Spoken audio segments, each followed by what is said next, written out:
अगर यूक्रेन को देखें ईस्ट वेस्ट पार्ट में, तो हम वेस्ट पार्ट में है, जो हंगरी, स्लोवाकिया और ये जो जर्मनी, इनसे मतलब बॉर्डर शेयर करता है। फोर्सेस की मूवमेंट वहां पे ज्यादा है और लोग देख रहे हैं आर्मी को मार्च करते हुए, जाते हुए।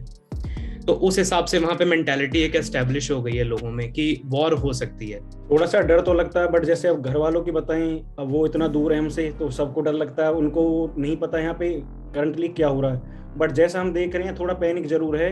फिलहाल तो हम लास्ट ईयर में, तो हमारा जाना तो बहुत मुश्किल है।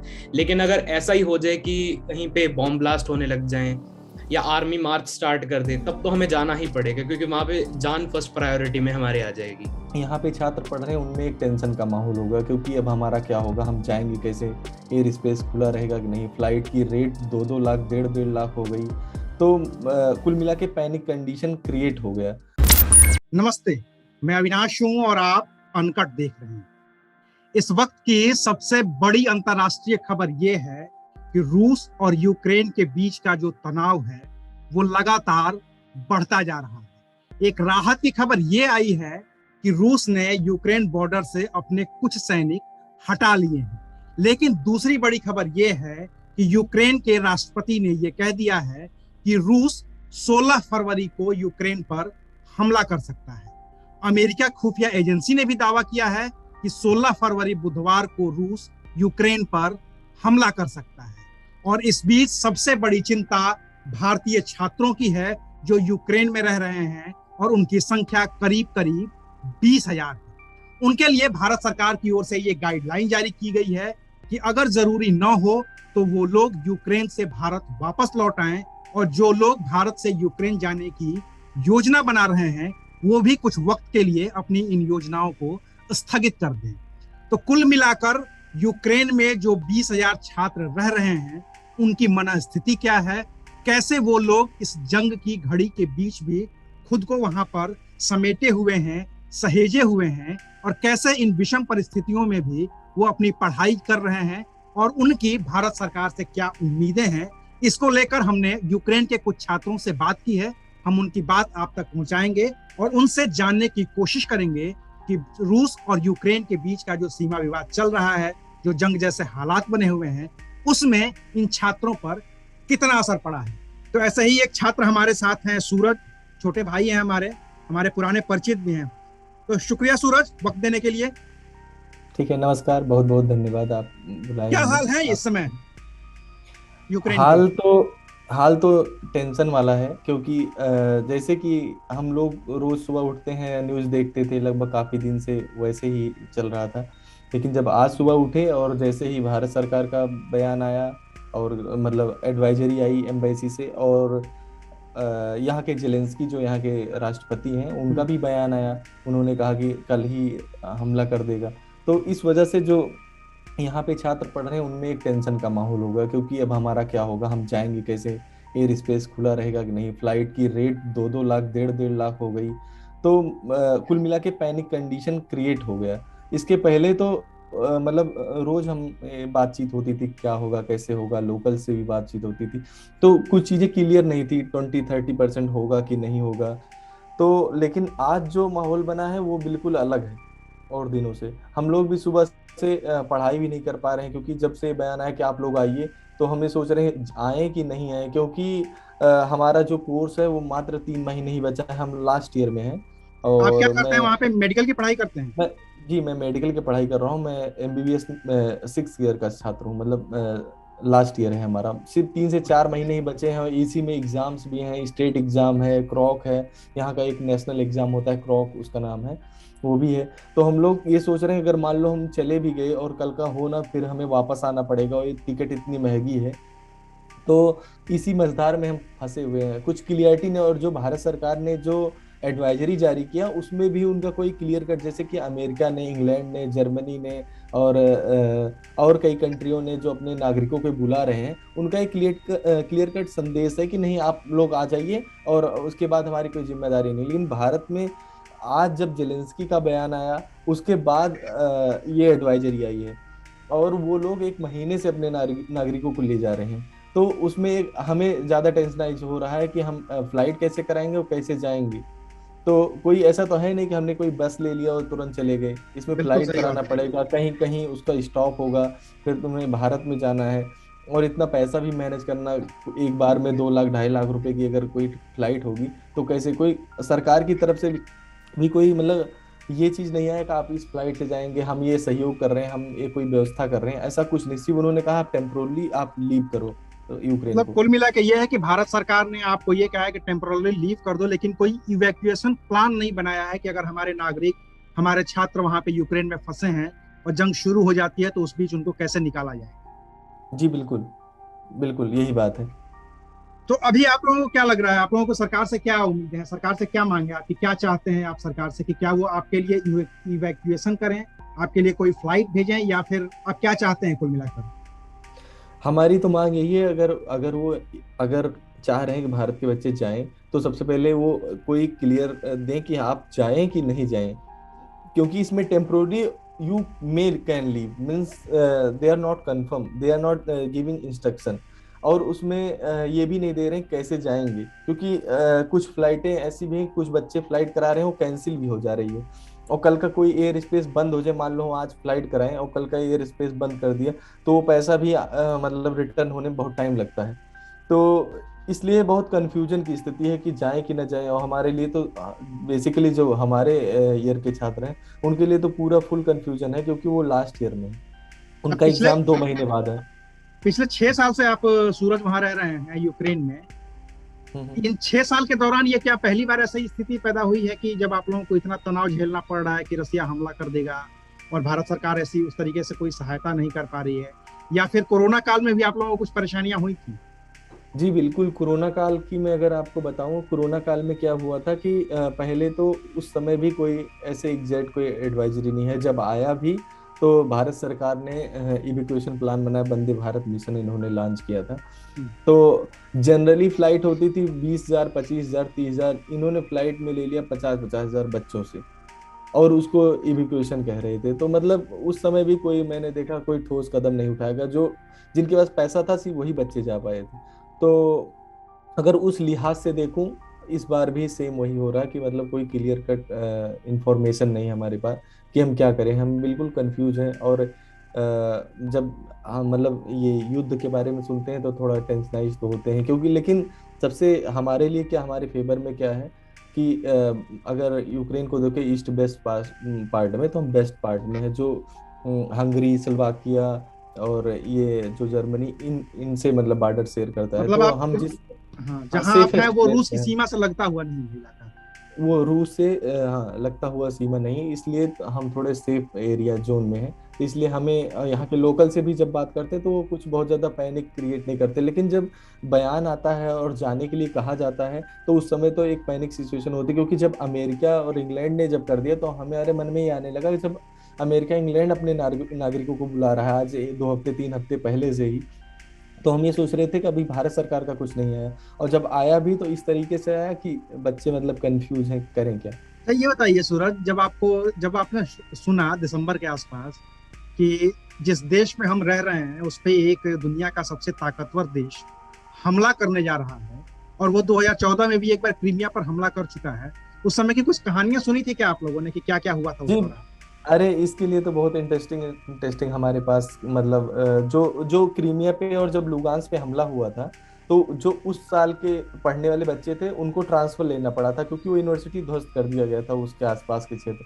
तो उन्होंने जब ट्रांसफर लेके हमारे यूनिवर्सिटी में एडमिशन किए थे, तो उन सीनियरों से तो हम लगातार मिले हैं। उन्होंने तो स्थिति बताई कि कैसे रसिया एक मतलब कि जो कीव सेंटर है और जो क्रीमिया का एक जगह है वहाँ पे कैसे उन्होंने ब्लास्ट किया था। उसके बाद कैसे इनको इवैक्यूएट किया गया था। उस बार तो भारतीय छात्रों को फ्री में भी, उसी समय मोदी जी तुरंत प्रधानमंत्री बने, 2014 की बात है।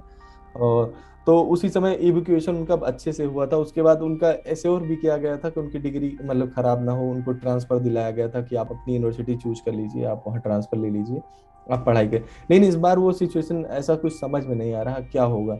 उस बार तो एक क्लियर कट था कि हाँ ये 2 स्टेटों पे हमला हुआ और वहाँ पे वो उनके मतलब उन्होंने कब्जा कर लिया, उसके बाद वो नॉर्मल हो गया। इस बार तो पूरे पूरी यूक्रेन कंट्री पे ही हमले थ्रेट किया। है। पूरे हाँ पूरे कंट्री ही एक थ्रेट में है।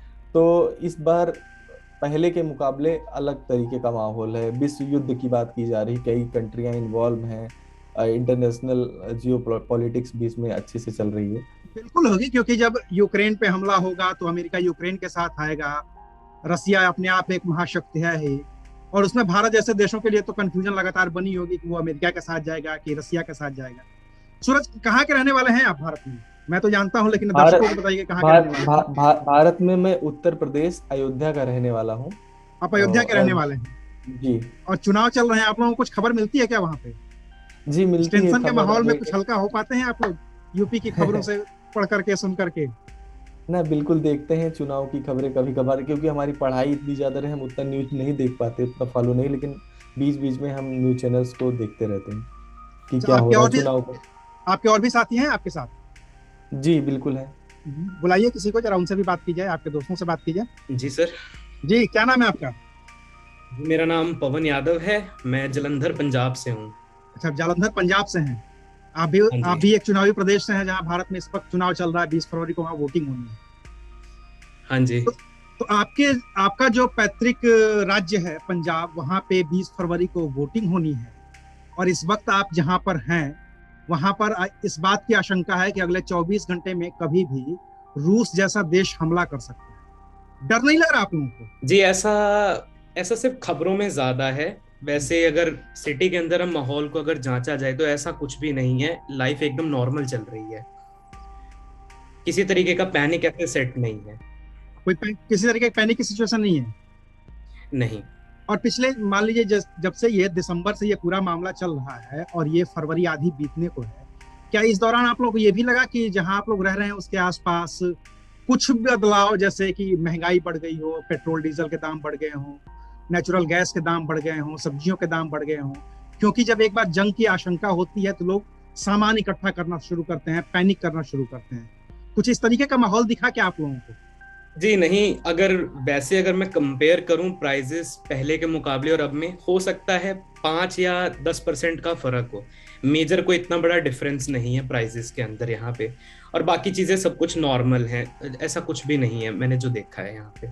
हो सकता है कि अगर आप eastern part of the Europe के अंदर देखेंगे, सॉरी यूक्रेन में, तो वहां पे सिचुएशन थोड़ी ज्यादा हो सकती है खराब। जो बॉर्डर वाले इलाके हैं, जो रसिया से लगते हुए इलाके हैं, वहां पे सिचुएशन ईस्टर्न साइड है, वहां पे भय का वातावरण थोड़ा ज्यादा है, क्योंकि फोर्सेस की मूवमेंट वहां पे ज्यादा है और लोग देख रहे हैं आर्मी को मार्च करते हुए जाते हुए, तो उस हिसाब से वहां पे मेंटालिटी एक एस्टेब्लिश हो गई है लोगों में कि वॉर हो सकती है। अगर आप कंपेयर करोगे वेस्टर्न साइड, हम जहाँ रहते हैं वो तकरीबन 1000 किलोमीटर के आसपास दूर है वहां से।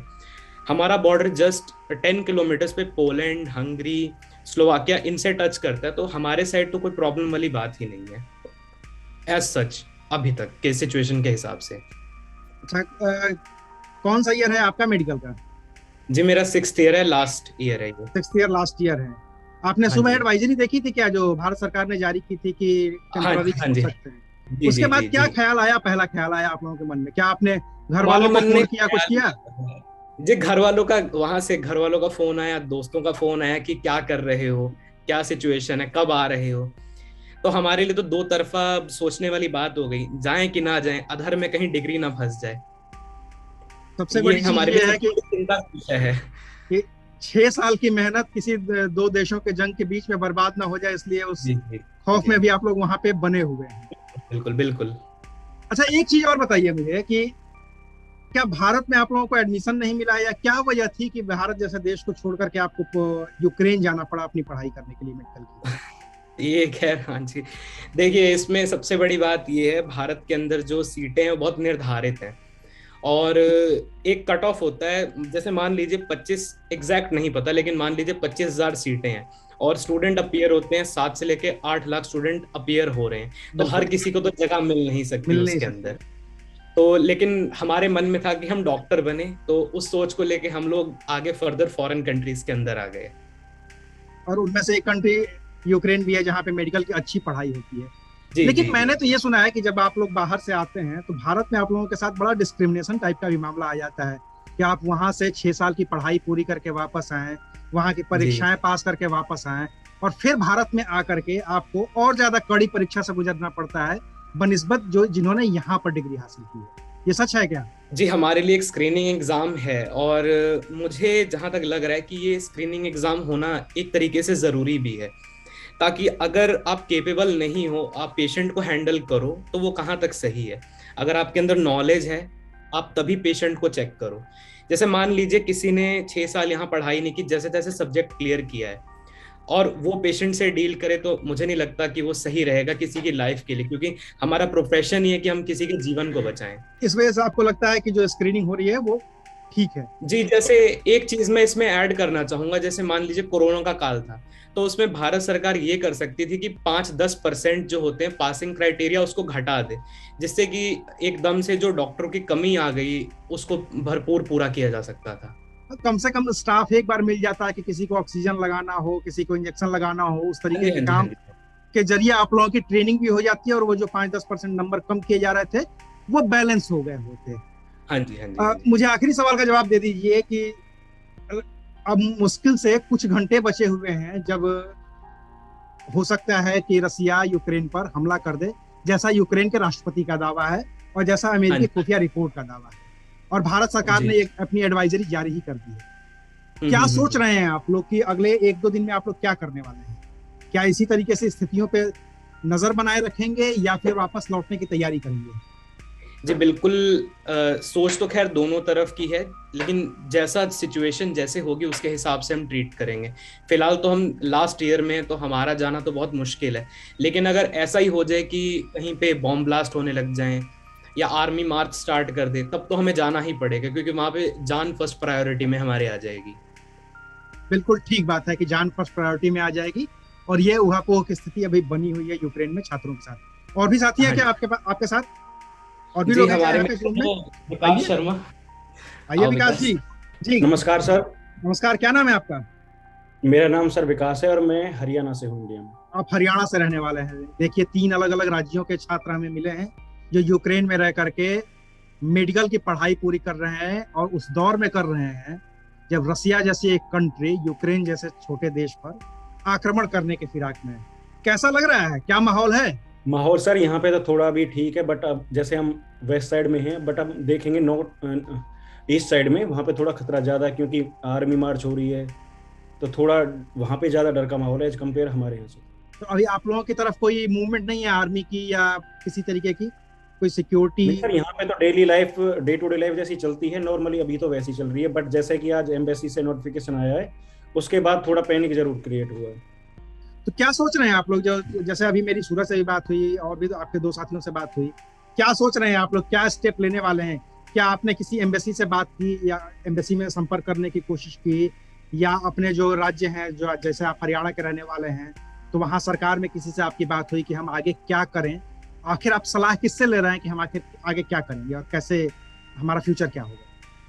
सर एम्बेसी के अकॉर्डिंग अभी एवेक्यूएशन जैसा उन्होंने कोई प्रोसेस के बारे में बताया नहीं, बट उन्होंने ये जरूर कहा है कि आप अगर टेम्परेरी बेसिस पे अगर कंट्री छोड़ना चाहते हो तो आप इंडिया जा सकते हो। तो टेम्पररी बेसिस पे छोड़ना चाहते हैं तो छोड़ सकते हैं, अदरवाइज कोई दिक्कत नहीं है, वहाँ पे आपको रह सकते हैं, आप अपनी पढ़ाई पूरी कर सकते हैं। घर वालों का कोई दबाव नहीं है क्या? क्योंकि जैसे जैसे हम लोग जब भारत में बैठे हुए हैं, मैं नोएडा के दफ्तर में बैठा हूँ, और जब मैं खबरें पढ़ता हूँ कि रूस जो है यूक्रेन पर हमला कर देगा और इसकी वजह से 2 महाशक्तियां आपस में टकराएंगी, अमेरिका भी उसमें शामिल हो जाएगा, तेल का दाम अचानक से बढ़ जाएगा, गैस के दाम अचानक से बढ़ जाएंगे, ऐसी खबरें आप लोग तक पहुंचती है, तो क्या सोचते हैं आप लोग? थोड़ा सा डर तो लगता है, बट जैसे अब घर वालों की बताएं, अब वो इतना दूर है हमसे, तो सबको डर लगता है, उनको नहीं पता यहाँ पे करंटली क्या हो रहा है, बट जैसा हम देख रहे हैं थोड़ा पैनिक जरूर है। थोड़ा पैनिक है, क्योंकि एक मानसिकता है ना कि जैसे हम लोग भी जब दिल्ली में रहते थे, पढ़ाई लिखाई करते थे, और यमुना में थोड़ा सा पानी बढ़ता था और जब टीवी चैनल पे ये आता था कि दिल्ली में बाढ़ आ रही है, तो घर वाले लगातार फोन पे फोन करते थे कि बाढ़ आ रही है, बाढ़ आ रही है, तुम लोगों को आना है तो वापस घर आ जाए। कुछ इस तरीके से घर वालों के फोन नहीं जाते क्या, घर वालों के, दोस्तों के, रिश्तेदारों के, अरे यार तुम्हारे यहाँ जंग होने वाली है, वापस लौटाओ, पढ़ाई तो होती रहेगी? हाँ सर, फोन तो सबके आ रहे हैं, सब यही सजेस्ट कर रहे हैं कि इंडिया वापस आ जाओ। चलिए, तो अभी आप लोगों का जो भविष्य है वो बिल्कुल अनिश्चितताओं में है कि कल क्या होगा। कल यानी कि कल की तारीख वो है जब यूक्रेन ने दावा किया है कि रूस उस पर हमला कर सकता है। हालांकि एक अच्छी खबर इस बीच ये आई है कि रूस ने अपने बॉर्डर से कुछ सैनिक वापस बुलाने शुरू कर दिए हैं। तो देखते हैं कि रूस और यूक्रेन के बीच में जो जंग जैसे हालात बने हैं उसका अंजाम क्या होगा। फिलहाल हम कोशिश कर रहे थे कि यूक्रेन में जो करीब 20,000 छात्र रह रहे हैं भारत के, मेडिकल की अपनी पढ़ाई पूरी कर रहे हैं, उनके बीच में इस जंग को लेकर के क्या परसेप्शन बना है और इस जंग के माहौल के बीच वो आखिर में कैसे काम कर रहे हैं। शुक्रिया, आप देख रहे थे अनकट।